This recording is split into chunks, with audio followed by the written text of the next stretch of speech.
పరిశుద్ధ గ్రంథం కాబట్టి మనుషులు చేసిన తప్పులు కూడా చెబుతుంది. బైబిల్ పరిశుద్ధ గ్రంథం కాబట్టే ఆ పరిశుద్ధ గ్రంథానికి సంబంధించిన దేవుణ్ణి ఆరాధించేవారు వారు కూడా మనుష్యులే. ఆ మనుష్యులు చేసిన తప్పులు అందరికీ తెలియాల్సిందే. దేవుడు న్యాయ నిర్ణేతగా లోతు, తన పిల్లలు దావీదు, అలాగే తామారు, ఇలా అందరూ వారి జీవితాల్లో చేసినటువంటి తప్పులను ఎత్తి చూపిస్తుంది. మొత్తానికి బైబిల్ ఏం చెప్తుంది అని అంటే, దేవుని రాజ్య వారసులుగా కాకుండా సొంత రాజ్య నిర్మాణాలు, సొంత ఆలోచనల్లో బ్రతికితే మనిషి ప్రతి ఒక్కడు పాపమే చేస్తున్నాడు అన్నది చెబుతుంది బైబిల్.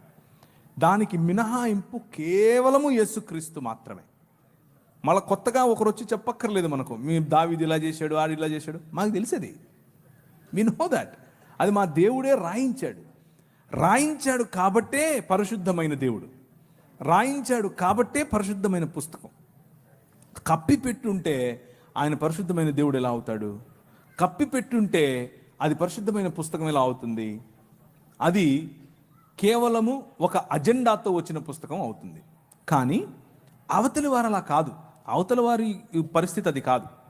అవతలి వారి పరిస్థితి ఏమిటి అని అంటే, ఎవరైతే దేవుళ్ళుగా, ఎవరైతే దేవతలుగా తమను తాము ఆ పుస్తకాలలో ప్రకటించుకున్నారో వారు మిగిలిన వారిని మోసముతోనూ, సెక్షువల్ అల్యూర్మెంట్ అంటే లైంగిక ఆకర్షణతోనూ, వయలెన్స్తోనూ, రేప్తోనూ, స్వయంగా పిల్లలను సొంత పిల్లలతో శారీరక ఏచ్ఛలు తీర్చుకోవటంతోనూ దేవుళ్ళు ఆ పని చేసినట్లుగా వారి పుస్తకాలు చెప్తున్నాయి. సో బైబిల్కు మిగిలిన పుస్తకాలకు ఉన్న తేడా ఏమిటి అని అంటే, బైబిల్ మనుష్యులు చేసిన తప్పులను ఎత్తి చూపిస్తుంది, కానీ దేవుడు ఆ చేసిన తప్పులను సమర్థించకుండా వారిని సరైన మార్గంలో పెట్టడం కోసం తన కుమారుడైనటువంటి యేసు క్రీస్తును పంపాడు. కానీ మిగిలిన పుస్తకాలు అలా కాదు. మిగిలిన పుస్తకాలు ఆ దేవుళ్ళు చేసేది ఒక పెద్ద ఘనకార్యం అన్నట్లు. ఒక ఆయన 16,000 మంది అయితే, ఇంకొక ఆయన 3 అంటే, ఇంకొక ఆయన 10 మంది అంటే, ఇంకొక ఆమె 5 మంది మొగుళ్ళు వేసుకుంటే ఇవన్నీ తిరుగుతూ ఉంటారు. ఇది అప్రూవ్డ్ బై గాడ్. వాళ్ళకి ఇది సనాతన ధర్మం అంటే ఇదే అని చెప్తారు. అది సమస్య. అక్కడికి ఇక్కడికి తేడా కనిపిస్తుందా? ఇది తప్పు అని బైబిల్ చెప్తోంది, అలా చెయ్యొద్దు అని బైబిల్ చెప్తోంది. సనాతన ధర్మం అంటేనే ఇది అని ఇది చెప్తోంది. ఉదాహరణకు ఒక ఆయన ఉంటాడు, ఆయన వాళ్ళ అమ్మగారు ప్రెగ్నెంట్. వాళ్ళ అమ్మగారు ఇంట్లో ఉంటారు, వాళ్ళ నాన్నగారు కూడా ఉంటారు. ఏదో చక్కగా మంచి మురిపెం మంచి ఫ్యామిలీ. అలా ఉంటే ఇది ఎక్కడి నుంచి తీసుకొని చెప్తున్నానంటే, మహాభారతం నుంచి తీసుకొని చెప్తున్నాను.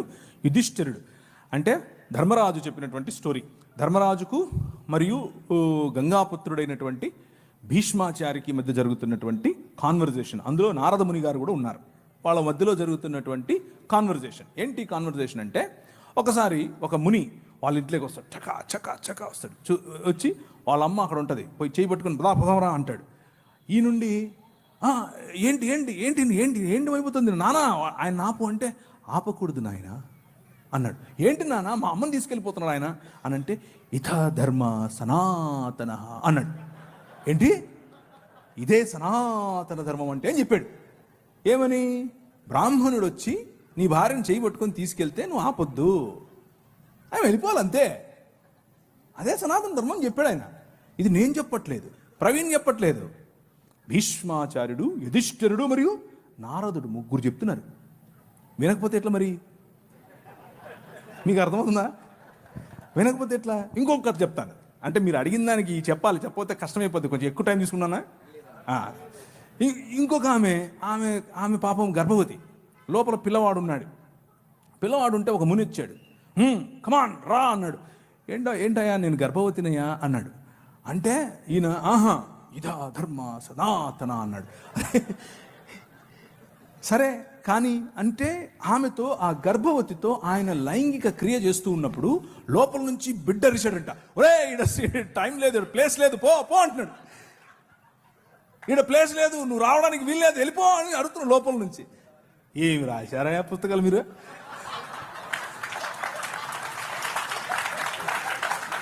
మీరు వచ్చి బైబిల్ని అడుగుతారా? ఏమన్నా ఉందా ఇది? అంటే ఎంత అన్సైంటిఫిక్ చూడండి. లోపల ఉన్న పిండం అరుస్తే కూడా తెలుసుకోలేనంతోడిని తీసుకొచ్చి నువ్వు పుస్తకాలు రాసుకొని ఇది సనాతన ధర్మం అని చెప్తావు మాకు. కాబట్టి Bible is a matchless book. Matchless. No science, no mythology, no Quran, no Gita, no anything can stand in front of Bible. Bible ఎదురుగా ఏది నిలబడలేదు. అంత గొప్పది బైబిల్. అది కేవలం ఊరికి స్టేట్మెంట్ కోసం చెప్తున్నాను అనుకోవద్దు. 24 ఏళ్ళు చదివిన తర్వాత చెప్తున్నా. 24 ఏళ్ళ నా కఠోర పరిశ్రమలో నాకు తేలింది ఇది. దాన్ని కొట్టేది రాలేదు, ఇక రాదు.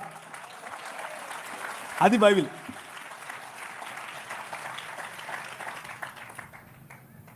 ఇంకా థ్యాంక్ యూ అన్న.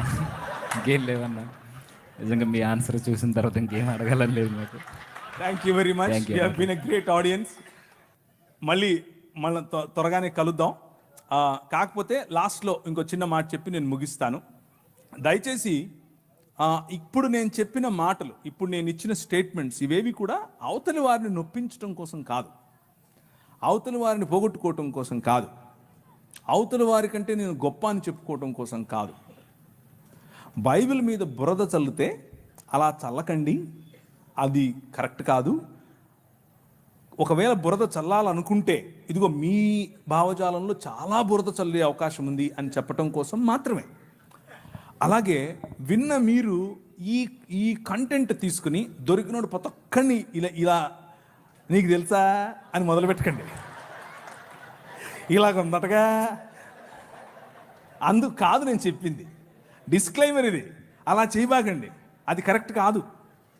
ఇది ఒకవేళ మనల్ని ప్రశ్నిస్తే తిరిగి ప్రశ్నించడం కోసం ఉపయోగపడేది మాత్రమే తప్ప కావాలని గోక్కుని అవతలి వాడికి ఏదో తలంబ్రాలేసి పంపిద్దాం అనేది చేయకండి. అలా చేయకూడదు. ఈ మధ్య క్రైస్తవ లోకంలో ఈ ఒరవడి పెరిగింది. అది చేయకూడదు. అది తప్పు. అది మనకు, మన పిల్లలకు, మన భవిష్యత్తుకు చాలా అపాయకరం.